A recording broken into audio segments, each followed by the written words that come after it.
ভয়ঙ্কর ভালোবাসা। তানহাদের বাড়িতে আজ বিশাল আয়োজন। কয়েকদিন পর চেয়ারম্যান নির্বাচন। তানহার বাবা এবারও ভোটে দাঁড়িয়েছেন। আর তার জন্য খাটছে গ্রামের সকল শ্রেণীর লোক। তানহার বাবার অনেক প্রভাব গ্রামে। অর্থকড়ি সব দিক দিয়েই তানহার বাবার নামকরা একজন ব্যক্তি। তানহার দাদারা সেই আগের আমল থেকেই বড়লোক ছিল। প্রচুর জমি আছে তানহাদের। তানহার বড় ভাই তরুণ বাবার সাথে কাঁধে কাঁধ মিলিয়ে মাঠে নেমেছে। তানহার বাবারা মোট ৩ ভাই। তাদের কোনো বোন নেই। তানহার বাবা মেজো। বড় ভাই খুব বড় পদে চাকরি করেন শহরে। ছোট ভাই বউ বাচ্চা নিয়ে দেশের বাইরে থাকেন। বাড়িতে শুধু তানহার দাদা দাদি বাবা মা, তানহার ভাই তরুণ ও তানহা থাকে। তানহার ভাই লেখাপড়া শেষ। সে বাবার সাথে রাজনীতিতে যুক্ত হয়েছে। তানহা এবার এসএসসি পাশ করে কলেজে ইন্টার ফার্স্ট ইয়ারে ভর্তি হয়েছে। তাকে তাদের গ্রামের কলেজেই ভর্তি করে দেওয়া হয়েছে, কারণ তার বাবা চায় না তানহা শহরে যেয়ে লেখাপড়া করুক।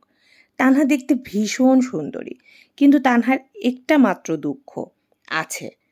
আজ পর্যন্ত তানহার দিকে কোনো ছেলে চোখ তুলে তাকায়ও না। ও তাকে কখনো কোনো ছেলে প্রেমপত্রও দেয়নি। আজকে আবার কলেজে আসার পথে তানহার বান্ধবী রোকসানাকে একটি ছেলে আবারও প্রেমপত্র দেয়। রোকসানা ভাব নিয়ে তানহাকে দেখিয়ে দেখিয়ে বলে, এই দেখ, এই পর্যন্ত ১০১টি ছেলে আমাকে প্রেমের প্রস্তাব দিল, আর তুই এত সুন্দরী তবুও তোর দিকে কোনো ছেলে ফিরেও তাকায় না। তানহার সত্যি ভীষণ মন খারাপ হয়। সে নিজেকে প্রশ্ন করে কেন এমন হয় তার সাথে। একটি ছেলে তার দিকে চোখ তুলে তাকিয়েছিল। সে হলো ওর বাবার বিরোধী দলের চেয়ারম্যানের ছেলে, রাসেল। রাসেল তানহাকে পছন্দ করত এবং তানহাকে উত্তর দেওয়ার জন্য চিঠি দিয়েছিল। চিঠি রোকসানার মাধ্যমেই দিতে যায়। তরুণদের হাতে ধরা খেয়ে যায়। পরদিন তানহারা জানতে পারে সেই ছেলেকে এমন মারা মেরেছে, কে মেরেছে কেউ বলতে পারে না। ছেলের হাত পা সম্পূর্ণ ভেঙে দিয়েছে। ছেলের জন্য বিয়ের প্রস্তাব দেয় তরুণ। সঙ্গে সঙ্গে না করে দেয় তার বোনের সঙ্গে ওই ছেলের বিয়ে কখনো হবে না। তারপর সেই ছেলেকে গ্রাম থেকে বের করে দিয়েছে তরুণরা। তানহা ভেবে পায় না, তানহার বাবার চাইতেও তো ওই রাসেলের বাবার অনেক ক্ষমতা, তাদের অবস্থাও ভালো। তাহলে রাসেলকে কিভাবে তার ভাই গ্রাম থেকে বের করে দিতে পারে? এরপর আর তানহা এই বিষয় নিয়ে মাথাও ঘামায় না। মন খারাপ করে তানহা কলেজে যাচ্ছে। হঠাৎ তার সামনে চলে আসে রুদ্রিক চৌধুরী। রুদ্রিক চৌধুরী এই গ্রামের এমপির একমাত্র ছেলে। বাইক থামিয়ে চশমা খুলে বলে, কেমন আছো তানহা? তানহা রুদ্রিককে সালাম দিয়ে বলে, আসসালামু আলাইকুম ভাইয়া। আলহামদুলিল্লাহ ভালো আছি। রুদ্রিক বলে, তোমার কথার সাথে তো তোমার চেহারার মিল নেই। দেখেই বোঝা যাচ্ছে তুমি ভালো নেই। আর তুমি একা যাচ্ছ কেন? তোমার বান্ধবীরা কোথায়? তানহা ফোঁস করে নিঃশ্বাস নিয়ে বলে, এক বান্ধবী গিয়েছে তার বয়ফ্রেন্ডের সাথে দেখা করতে, আর আমার আরেক বান্ধবী আসার পথে গ্রামের প্রেমের প্রস্তাব পেয়েছে, তার সঙ্গে চলে গিয়েছে। আচ্ছা রুদ্র ভাইয়া, আমাকে দেখতে কেমন লাগে? রুদ্রিক চৌধুরী তানহার কথায় চোখ বড় বড় করে তানহার দিকে তাকিয়ে বলে, এ কথা কেন বলছো? তানহা বলে, আমাকে কি দেখতে সুন্দর না? বলুন না। সুন্দর বলে শুধু সুন্দর? তুমি তো চাঁদের মতো সুন্দর। রুদ্রিক মনে মনে বলে এই কথাগুলো। রুদ্রিক বলে, আচ্ছা বলো তো, তুমি এই প্রশ্ন কেন করছো? কেন বলবো না বলুন? আমি যদি দেখতে সুন্দরই হই, তাহলে কোনো ছেলে কেন আজ পর্যন্ত আমার দিকে তাকায় না, আমাকে প্রেমের প্রস্তাব দেয় না? আমার বান্ধবীরা কত কত প্রেম করে, আর আমি দেখুন। রুদ্রিক বলে, তোমার তো দেখছি মনে অনেক দুঃখ। আচ্ছা কোথাও চলো, বসে তোমার দুঃখের সব কথা শুনছি। রাস্তার মাঝখানে তো কথা বলা যায় না, চলো কোথাও যেয়ে বসে কথা বলি। তানহা আর আপত্তি করে না। রুদ্রিক তানহাকে ইশারা করে বাইকে উঠতে। তানহা অপকটে রুদ্রিকের বাইকে উঠে পড়ে।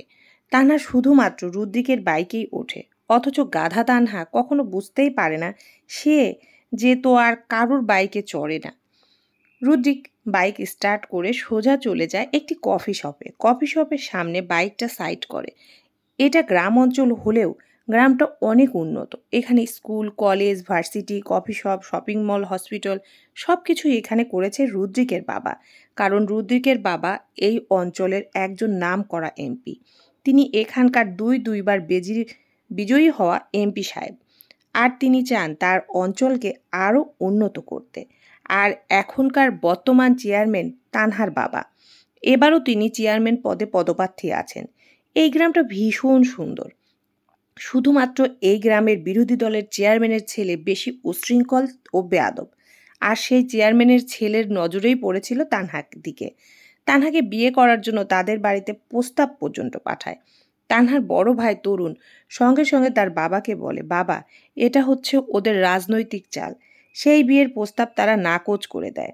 তারপর তরুণ একদিন সেই ছেলেটিকে মেরে গ্রাম থেকে বের করে দেয়।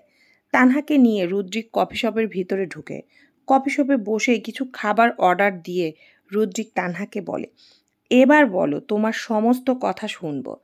তানহা বলতে শুরু করে, জানেন রুদ্র ভাইয়া, আপনি আর তরুণ ভাইয়া ছাড়া কোনো ছেলের সাথে আমি কথা বলতে পারি না। তরুণ ভাইয়াকে তো আর এসব কথা বলা যায় না। সে আমার বড় ভাই, কিন্তু আপনার সাথে আমি সব কথা বলতে পারি। আমার এত দুঃখ যা বলার বাইরে। প্রতিনিয়ত আমার বান্ধবীরা তার বয়ফ্রেন্ডের থেকে গিফট পায়। তার বয়ফ্রেন্ডরা তাকে বেড়াতে নিয়ে যায়, গল্প করে, সিনেমা দেখতে নিয়ে যায়, শপিং করতে নিয়ে যায়। আমার একজন বান্ধবীর 10টা করে বয়ফ্রেন্ড আছে, অথচ আমাকে দেখেন, আজ পর্যন্ত কোনো ছেলে আমার দিকে চোখ তুলেও তাকায় না। যদিও বা ওই চেয়ারম্যানের ছেলে দেখেছিল, ভাইয়া তো তাকে মেরে গ্রাম ছাড়া করে দিয়েছে। রুদ্র তানহার কথার জবাবে বলে, তুমি কি এই জন্য মন খারাপ করেছো? তুমি কি ওই চেয়ারম্যানের ছেলেকে পছন্দ করতে? তানহা বলে, না না, কি বলছেন? ওরকম একটা বেয়াদব ছেলেকে আমি কেন পছন্দ করতে যাব? আমার আফসোস দেখুন না, বান্ধবীরা প্রতিনিয়ত আমাকে রাগায়, বলে আমি এত সুন্দরী হয়ে আমার কি লাভ? আমার দিকে নাকি কেউ তাকায় না। আচ্ছা, আপনিই বলুন, আমি কি দেখতে সুন্দর না? আমার চেহারায় কি কোনো খুঁত আছে বলুন না?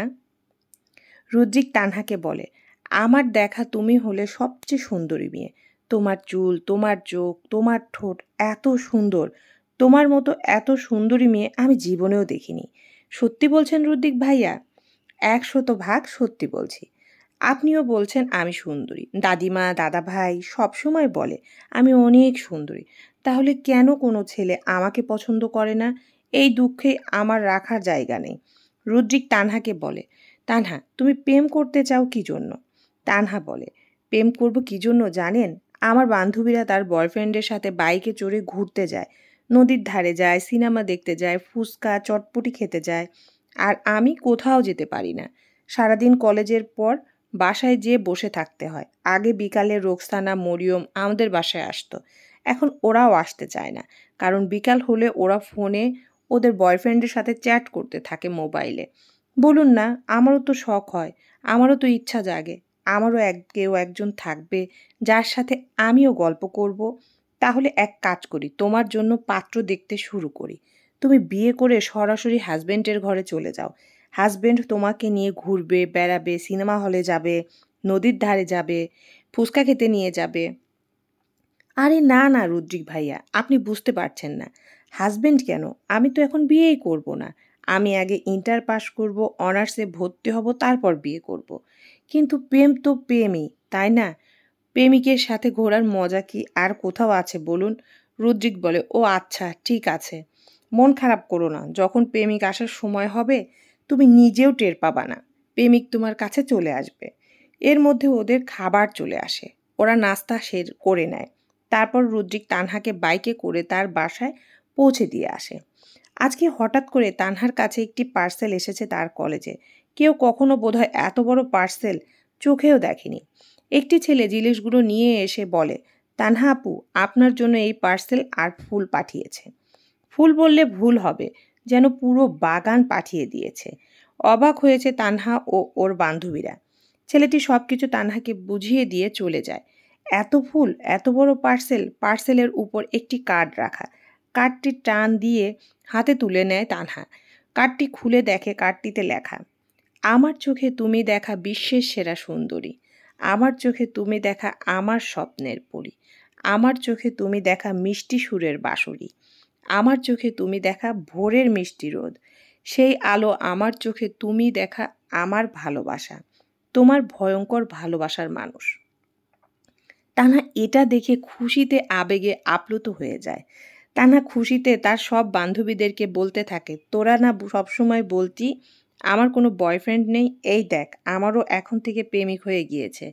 তোদের মতো আমিও এখন থেকে ঘুরতে যাব, গল্প করতে পারবো। ঠিক সঙ্গে সঙ্গে তানহার মোবাইলে একটি মেসেজ আসে। মেসেজটি তানহা ওপেন করার সাথে সাথে রোকসানা, মরিয়ম ওরা উকি দিয়ে দেয় ওর ফোনে। সেখানে লেখা আছে, কেমন লাগলো আমার সারপ্রাইজ গিফটগুলো, কি পছন্দ হয়েছে? আমার গোলাপ তোমার জন্য আমার বাগানের তাজা গোলাপ ফুল তুলে দিয়েছি, ভালো লাগলে অবশ্যই জানাবে। তুমি হচ্ছ আমার স্নিগ্ধ গোলাপ, সেই গোলাপকে যদি কিছু গোলাপ দিয়ে আমার আনন্দ লাগে, সে আনন্দ আমার কাছে বিশাল। আই লাভ ইউ জান, আমি তোমাকে খুব খুব ভালোবাসি। তানহা তো একটার পর একটা শখ খাচ্ছে। তানহার তো অবস্থা ভীষণ খারাপ। এটা কি, কে রে বাবা এত রোমান্টিক? তানহা গিফটগুলো খুলে মাঠের মধ্যে বসে বসে দেখতে থাকে। বড় থেকে ছোট শুরু করে সব ধরনের টেডি বিয়ার আছে। খুব ভালো লাগে তানহার। মরিয়ম আর রোকসানা বলে, আমাদেরকেও একটি করে দেন তানহা। তানহা বলে, না খবরদার, কেউ টাচ করবি না, আমার প্রথম ভালোবাসার মানুষের দেওয়া গিফট, তোরা কেউ এতে হাত দিবি না। আর দূর থেকে দেখে তানহার ভয়ঙ্কর ভালোবাসার মানুষটি। তানহার খুশি দেখতে থাকে আর আজ নিজেও ভীষণ খুশি হয়। আজ হঠাৎ করে তানহার ভাই তরুণ তানহাকে কলেজ থেকে নিতে আসেনি। তানহা তো ভয় পাচ্ছিল, যদি ভাই আসে তাহলে এই গিফটের কথা সে কি বলবে। আজ তরুণ গাড়ি পাঠিয়ে দিয়েছে তানহার জন্য। তানহা অবাক হলো, প্রতিদিন তো ভাই তাকে নিতে আসে, আজকে শুধু গাড়ি পাঠিয়ে দিল। তানহা যেন মনের থেকে অনেক বড় ভয় দূর হলো। তানহা ভাবছিল ভাইয়া আসলে ভাইয়াকে সে কি কি জবাব দিবে। ড্রাইভারকে তানহা বলে গিফটগুলো গাড়িতে উঠাতে। ড্রাইভার সবগুলো গিফট গাড়িতে উঠিয়ে দেয়। রোকসানা, মরিয়ম, তানহা সবাই মিলে গাড়িতে উঠে বসে। তানহা গিফট ফুলগুলো নিয়ে মনের আনন্দে বাসায় চলে যায়। তানহা বাড়িতে ঢোকার সময় দেখা হয় তরুণের সাথে। তানহা ভয় পেয়ে যায় ভাইয়া যদি কিছু জিজ্ঞেস করে, কিন্তু তরুণ কিছুই জিজ্ঞাসা করে না। একটু অবাক কি হয়েছিল তার ভাই, কিছুই জিজ্ঞাসা করলো না। গিফটগুলোকে দিল, কোথা থেকে পেল। তানহা ভালোবাসার খুশির জোয়ারে ভাসছে। জীবনে প্রথম কোনো ছেলে তাকে ভালোবাসার জন্য ফুল দিয়েছে, গিফট দিয়েছে। সে সেই আনন্দে অস্থির, আর কোনো কিছুই মনে নেই। নিজের ঘরে ঢুকে তানহা গিফটগুলো সুন্দর করে সাজিয়ে রাখে। তারপর সোজা চলে যায় ওয়াশরুমে গোসল করতে। গোসল সেরে বের হয়ে আসে তানহা। ওর মা ওকে ডাক দেয় খাবার খাওয়ার জন্য। তানহা নাচতে নাচতে খাবার খেতে চলে যায়। খাবার শেষ হয়ে করার পর সে তরুণের কাছে যেয়ে বলে, ভাইয়া তোমার ফোনটা একটু দিবে? তরুণ বলে, কি করবি? ও বলে, একটু রুদ্রিক ভাইয়ের সাথে কথা বলবো। আর তরুণ আর কোনো কথা না বলে তার ফোনটি তানহাকে দেয়। তানহা ফোনটি নিয়ে রুদ্রিকের নাম্বারে ফোন করে। রুদ্রিক ফোন রিসিভ করে বলে, হ্যাঁ তরুণ বল। সঙ্গে সঙ্গে তানহা বলে ওঠে, ভাইয়া আমি তানহা। তানহার কণ্ঠস্বর পেয়ে রুদ্রিক একটু অবাক হয়, জিজ্ঞাসা করে, তানহা তুমি এই সময়? তানহা বলে, বলছি ভাইয়া আজকে আমি অনেক খুশি, তাই আপনাকে ফোন দিয়েছি আমার আনন্দের কথা জানানোর জন্য। রুদ্রিক বলে, বলো কি তোমার আনন্দের কথা? জানেন ভাইয়া, আজকে আমাকে একটি ছেলে অনেক গিফট ফুল পাঠিয়েছে, সাথে একটি কার্ডও পাঠিয়েছে। আপনাকে দেখাতে চাই, কথাগুলো আপনাকে বলতে চাই, কিন্তু কি করব বলুন, আমার তো ফোন নেই। আমি কলেজ থেকে আপনাকে ফোন করতে চেয়েছিলাম, কিন্তু পারিনি, তাই বাসায় এসে ভাইয়ার কাছ থেকে ফোন নিয়ে আপনাকে ফোন দিলাম। যাক, তুমি তাহলে এতদিনে গিফট পেয়েছো, বয়ফ্রেন্ড পেয়েছো, তোমারও প্রেমিক হলো। এখন তোমার বান্ধবীরা কি বলে জানেন ভাইয়া? মরিয়ম, রোকসানা ওদের মুখ দেখার মতো ছিল। ওরা আমার কাছ থেকে গিফট চেয়েছিল, টেডি বিয়ার। আমি একটিও দিইনি। আমি বলেছি আমার জন্য যে গিফট এসেছে আমি রাখবো। আচ্ছা ভাইয়া বলুন তো, এটা কে হতে পারে? আপনি জানেন, ভয়ঙ্কর ভালোবাসার মানুষ। আচ্ছা এরকম কি কেউ হতে পারে?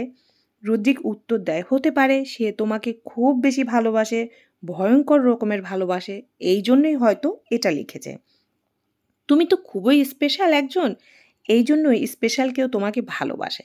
রুদ্রিকের কথায় তানহা আরও খুশি হয়ে যায়। তানহা বলে, এই জন্যই তো আমার সমস্ত কথা আমি আপনাকে বলতে চাই। একমাত্র আপনিই আমার সব কথা ভালোভাবে বুঝতে পারেন, আমাকেও বুঝতে পারেন। আপনি ভীষণ ভালো রুদ্রিক ভাইয়া। তানহার কথায় রুদ্রিক খুশি হয়ে যায়। তারপর তানহা বলে, আচ্ছা এখন রাখি, পরে কথা বলবো, আল্লাহ হাফেজ। রুদ্রিক খুশিতে হাসতে থাকে। তখনই ওর রুমে আসে ওর চাচাতো বোন নায়লা। নায়লা বলে, কি ব্যাপার ভাইয়া, একা একাই হাসছো যে, পাগল টাগল হলে নাকি? রুদ্রিক বলে, না, এক পাগলের সাথে কথা বলছিলাম তাই হাসলাম। তো তুই হঠাৎ কেন আমার ঘরে? ভাইয়া, তোমার সাথে জরুরি কিছু কথা আছে। কথা বল। ভাইয়া, তুমি তো জানো আমি তরুণ ভাইয়াকে ভীষণ পছন্দ করি। হ্যাঁ, তো কি হয়েছে? আব্বু আম্মু আমার বিয়ের চেষ্টা করছে। তুমি তরুণ ভাইয়াকে বলো না আমাদের বাসায় বিয়ের প্রস্তাব দিতে। আমি তো তাকে ছাড়া আর কাউকে বিয়ে করতে পারবো না। রুদ্রিক বলে, ঠিক আছে, আগামী 7 দিন পরে তো আমাদের নাবিলার বার্থডে। আমি সেই দিনই তরুণের সাথে কথা বলবো। নাইলা খুশি হয়ে যায় তার ভাইয়ের কথাতে। বলে, থ্যাংক ইউ ভাইয়া, তুমি অনেক ভালো একটি ভাই। আজকে সকাল সকাল রেডি হয়ে বের হয়ে যায় কলেজের উদ্দেশ্যে তানহা। রাস্তার থেকে মরিয়ম ও রুকসানাকে গাড়িতে তুলে নেয়। তারা সবাই প্রতিদিন একসঙ্গে কলেজে যায়। যেদিন গাড়ি থাকে না সেদিন তারা হেঁটে হেঁটেই যায়, আর যেদিন গাড়ি থাকে সেদিন গাড়িতেই যায়। তানহার গাড়িতে যেতে ভালো লাগে না। তানহার সবচেয়ে বেশি ভালো লাগে বাইকে করে যেতে আর হেঁটে হেঁটে বান্ধবীদের সাথে গল্প করতে করতে যেতে। এলাকার কোনো ছেলে তাকে কিচ্ছু বলে না। এজন্য তানহার কোনো ভয়ও নেই, কারণ তার দিকে তাকানোর সাহস কারোরই নেই। আজকে তানহার বান্ধবীরা গাড়ি থেকে এসে কলেজের ভেতরে নামে। কলেজের নতুন 2জন প্রফেসর এসেছে। তানহারা ক্লাসে প্রথম স্যার ঢোকেন এবং সবার সাথে পরিচিত হন। স্যারের নজর পড়ে তানহার উপর। তানহার সাথে অনেক সময় কথা বলে। তানহা বুঝতে পারে স্যারের নজর ভালো না। ক্লাস শেষ করে তানহা বাহিরে মন খারাপ করে দাঁড়িয়ে থাকে। রোকসানা মরিয়ম বলে, কেন? তানহা বলে, তোরা কি দেখেছিস ওই স্যারের নজর ভীষণ খারাপ। আমার দিকে কেমন বাজে নজরে বারবার তাকাচ্ছিল আর বারবার কেমন বাজে ইঙ্গিত করছিল। হ্যাঁ, স্যার যখন পড়াচ্ছিল পড়ানোর মাঝে সে বারবার তানহার দিকে বাজে তানহার ব্রেন্সের কাছে আসে। তানহাকে দেখে ঠোঁট গোল করে ইশারায় চুমুর মতো দেখায়। তানহা ছোট না, তানহা সব কিছুই বোঝে, কিন্তু সে আবেগের বয়সের জন্য প্রেম করতে চায়।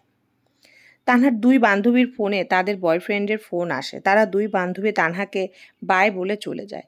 তানহা মাঠের এক পাশে চুপ করে ঘাসের উপর বসে পড়ে। তখন ওই তানহার পাশে এসে রুদ্রিক বসে, তানহাকে ডাক দেয়। বলে, কি ব্যাপার অ্যাঞ্জেল, তোমার কি মন খারাপ? রুদ্রিক ভালোবেসে তানহাকে অ্যাঞ্জেল বলে ডাকে। তানহা বলে, হ্যাঁ ভাইয়া। আজকে কি আবার বয়ফ্রেন্ডের জন্য মন খারাপ? তানহা বলে, না ভাইয়া, জানেন নতুন যে প্রফেসর এসেছে সে খুব বাজে নজরে তাকিয়েছে আমার দিকে। রুদ্রিক বলে, তুমি কিভাবে বুঝলে? আমি দেখেছি তো, স্যার বারবার শুধু আমাকেই দেখছিল, ইশারায় বোঝাচ্ছিল বাজে কিছু। আমি সব বুঝতে পারি ভাইয়া, আমি তো আর ছোট নই। ওই প্রফেসর যখন অমন করছিল তখন ওই ফোন দিতে তুমি আমাকে। তানহা বলে, আমার তো ফোন নেই। আর মরিয়ম আর রোকসানা ওদের ফোনে শুধু সবসময় বয়ফ্রেন্ডের সাথে চ্যাট করতে থাকে, আমাকে চাইলেও দেয় না কেউ। আব্বু ও ভাইয়া কেউ আমাকে একটা ফোন কিনে দেয় না। আর যদি একটা ফোন থাকতো তাহলে তো আপনাকে আমি এই স্যারের সব কিছু ভিডিও করে পাঠিয়ে দিতাম। আপনি নিজে চোখে দেখতে পারতেন স্যারটা কত বাজে। সব পুরুষ মানুষগুলো কেন মেয়েদের শরীরের দিকে তাকায় বলুন তো? তাদেরও তো ঘরে মা বোন আছে, তাও তারা কেন এত খারাপ হয়? বলে তানহা চোখের পানি ফেলে। রুদ্রিক বলে, ঠিক আছে, কান্না করো না, চলো তোমাকে বাইরে থেকে ঘুরিয়ে নিয়ে আসি, তোমার মন ভালো হয়ে যাবে। তানহা চট করে রাজি হয়ে যায়। রুদ্রিক তানহাকে বলে, বাইকে উঠো। তানহা বাইকে ওঠে। রুদ্রিক বাইকটা একটু জোরেই টান দেয়। সাথে সাথে তানহা ঝুঁকে যায় রুদ্রিকের দিকে। রুদ্রিক বলে, পড়ে যাবা তো, আমাকে ধরে বসো। তানহা এক হাত দিয়ে রুদ্রিকের ঘাড়ে হাত রাখে। রুদ্রিক তানহাকে নদীর পাড়ে নিয়ে যায়। নদীর পাড়ে গিয়ে তানহার মন ভালো হয়ে যায়। তানহা রুদ্রিককে বলে, চলুন নৌকায় উঠব। তানহা রুদ্রিকের সাথে নৌকায় উঠতে যায়। রুদ্রিক হাত বাড়িয়ে দেয়। তানহা রুদ্রিকের হাত ধরে নৌকায় উঠতে যায়। অনেক সময় নদীতে ঘুরে ওরা। রুদ্রিক বলে, চলো এবার যাই। তানহা বলে, না, একটু পরে যাব। তানহা বলে, জানেন আপনার সাথে থাকতে আমার ভীষণ ভালো লাগে। মনে হয় সবসময় আপনার সাথেই থাকি, আপনার সাথেই গল্প করি। তানহার কথায় রুদ্রিক মায়া ভরা চোখে তানহার দিকে তাকায়। কিছুক্ষণ আগে তানহাকে রুদ্রিক বাসায় নামিয়ে দিয়ে গেছে। তানহা বাসায় আসার কিছুক্ষণ পরে একটি পার্সেল আসে। তানহাদের বাড়ির কাজের মেয়ে তানহার বেডরুমে পার্সেলটা দিয়ে যায়। তানহা পার্সেলটা খুলে দেখে তার মধ্যে একটি আইফোন। তানহা খুশিতে অস্থির হয়ে যায়। তার পাশে একটি চিরকুট পায়। চিরকুটে লেখা আছে, যে তোমার চোখের পানি ফেলেছে তার চোখ উপড়ে নেব আমি। তানহা অবাক হয়ে যায় লেখাটি পড়ে। চলবে ভয়ঙ্কর ভালোবাসা।